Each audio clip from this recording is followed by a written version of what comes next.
Guns Down, Hoops Up is a 3-on-3 basketball tournament that is centered around bringing awareness of anti-violence and how we can address the violence that's happening in our city. What better way to create a culture of nonviolence than on the hardwood? I'm joined today by Jason Watson, the Senior VP of Engagement with Mission St. Louis. Jason, thanks for joining us. Man, thanks for having me. Pleasure to be here. Absolutely. So I love the name, and this is your third annual. Let's tell folks more about Guns Down, Hoops Up. Absolutely. So Guns Down, Hoops Up for us was really an opportunity to wrap our arms around one of our community members, a guy by the name of Jesse Johnson. This is really his brainchild, and his brother was killed. And instead of retaliating, he came and said, man, I want to find a way to redirect this energy. So Guns Down, Hoops Up was really his idea. So we kind of came behind him and said, man, how can we support it? How can we make sure to make this happen? And now we're at our third year. That's powerful. So tell me about how you were able to bring this event to fruition. I'm sure it took some real coordination. Absolutely. And then if it's your third year, it must have been a great response. So we often say at Mission St. Louis, we like to jump off of buildings and hope we land, right? So I think when Jesse kind of came with the idea, for us, it was just about trying to identify what can we do, what are the pieces we can kind of pull together, who are the resources that we know of and people that we're connected to. So really, first, it was just kind of establishing what he wanted to see happen, and a lot of the heartbeat was, again, trying to create a culture of peace. So being able to acknowledge mothers and fathers, brothers, sisters, aunties who have lost family members to gun violence, to be able to, one, honor and celebrate their lives, right? And then more importantly, be able to make a charge to our community to say, listen, we have the responsibility to show peace to the community, and that starts with how we interact with ourselves and the individuals around us. Well, you're bringing resources and services to those that are most impacted. So I'm thinking you're talking about the mothers and the fathers, the family members, community members that are most impacted. What are you hearing from them that seems to be at the core of the problem in the first place? Man, I think that, well, number one, I think anytime you lose a child, like, I can't even imagine that pain. I do have a son who was shot. He was shot twice. So I've experienced gun violence. I have a sister who was murdered by gun violence as well. So the pain that you feel is, you know, unbelievable. So number one, you're dealing with the trauma. How do people respond to what they're feeling? So we have partners that we work with that'll be present, able to kind of offer counseling services to individuals, things like that. Also, Show Me Peace, which is an organization, a program that we offer that centers around violence intervention, will be in that space also to provide support and then even engage with family members as well. That's powerful. Show Me Peace, is that right? So you're from St. Louis? Born and raised. Born and raised. Yeah. Where'd you grow up? So I grew up in Walnut Park on the north side of St. Louis. You know, everybody know I went to Beaumont High School. Okay, I knew it was coming. Yep, so you gotta say what high school you went to. Exactly. Did not graduate high school. I got kicked out of high school. I got sent to an alternative school called Tri-A. So somebody had the great idea to put all the bad kids in the same school, right? Genius idea. Whoever came up with this, of course I'm being sarcastic, but... It's called mass imprisonment. Absolutely, that's exactly what it's called. But I was able to navigate that, you know, over the course of life, went through a lot of different things, made a lot of bad decisions that I'm not proud of, from selling drugs to using drugs to a bunch of other stupid things. But I think that I was able to understand that my life and my influence had value, had meaning, and had purpose. So now the work that I do is really not even so much about, like, just trying to find something as much as it is already knowing what that something is. And I think when you have purpose, like, you have hope.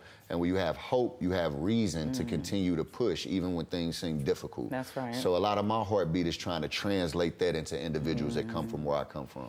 How do you translate what you experienced and got into and were drawn to as a young man here in St. Louis to that of our young men now? I mean, I'm a mom of teenage boys, 3 as a matter of fact, so I get a part of that, but you lived it. Absolutely. How do you translate? Is there a difference, do you think? Are they facing things different? Was there more violence now than it was then? But how would you translate that understanding to the young men now? I think first is just authenticity. So rather than trying to fix somebody or make them a project, so often that's what we do. We look at people, we see the problem, and then we're trying to figure out how do we fix that problem. Yeah. But people are people, they're not projects, right? So I think the first thing is just tapping into somebody on a relational front. Like, I just want to know you. I don't have any ulterior motive to change how you think or what you want to be. I just want to be in your life. Absolutely. And when people offer you that space, I've learned that when people have love for you, they hear from you, right? So typically, anybody that's been disrespected,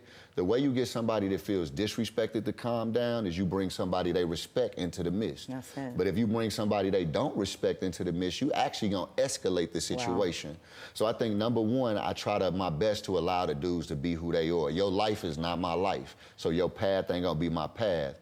Number two, I wanna understand not just why you did what you do, why you do what you do, but what led to that point. That's it. So sometimes we spend a lot of time focusing on you doing this, you doing that, but we don't even know, like, man, your brother was killed. Right. You know what I mean? So the anger, the bitterness, all the things that you feel, you're responding in extreme violence because you expect extreme violence. Yeah, you're responding. Right? That's a trauma-informed response and question instead of what's wrong with you. Absolutely. What's happened. Correct. What created the space and environment that's nurturing or feeding into, fueling where you're at. So one way to relate is basketball. Definitely. Right? Absolutely. Universal, where I relate, where I can be, where I can go all out. I see it in my sons. I see it in their teammates. 3-on-3 basketball, a brilliant idea where they're at.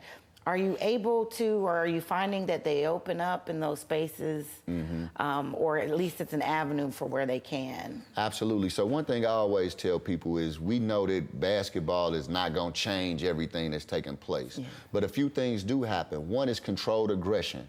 Right, so people being able to be in a space, be upset because I missed a shot, be disappointed, have conflict, all of those things are normal.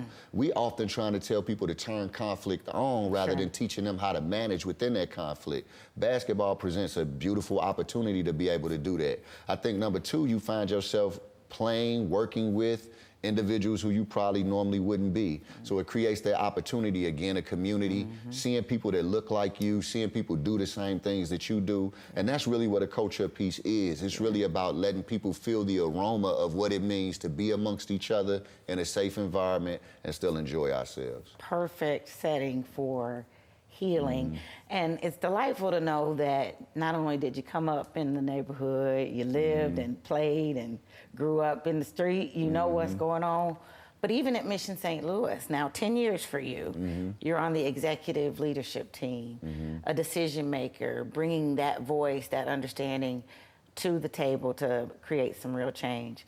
Tell folks how to get connected and be able to sign up, register, play. I guess I better get my boys signed up. You definitely want to get plugged in to Guns Down Hoops Up. It's going to be a $1,000 first place prize to the winners. It's a 3-on-3 basketball tournament. You can register for free right at gunsdownstl.org. So go to gunsdownstl.org. You'll be able to register. You can register up to 5 people on a team.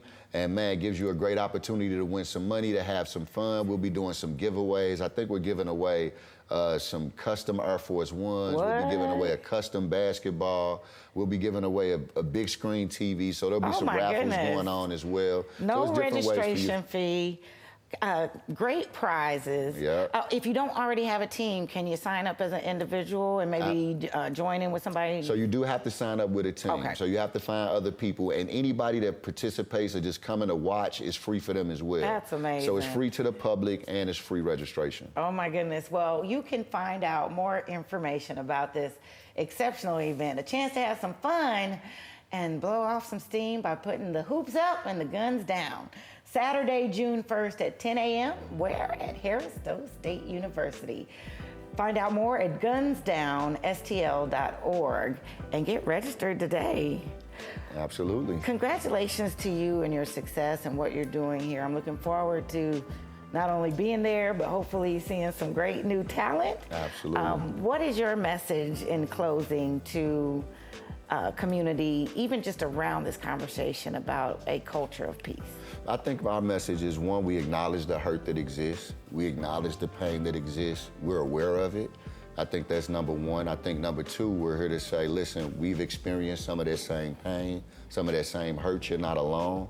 And then number three, how can we move forward together to start to look for ways that, one, we can heal from the hurt that we've experienced, That's right. but then be able to pass that healing on to other people. That's powerful. Yeah. Thank you again, Jason. Okay, you can take part in this great tournament, Guns Down, Hoops Up, Saturday morning, June 1st at 10 a.m. at Harris-Stowe State University. Visit gunsdownstl.org and get more information there. And thank you for joining us at home. To learn more about our guests and for all of our upcoming events, you can visit us at stltv.net or on all of our socials. I'm Jade Harrell. Until next time, get out and experience St. Louis.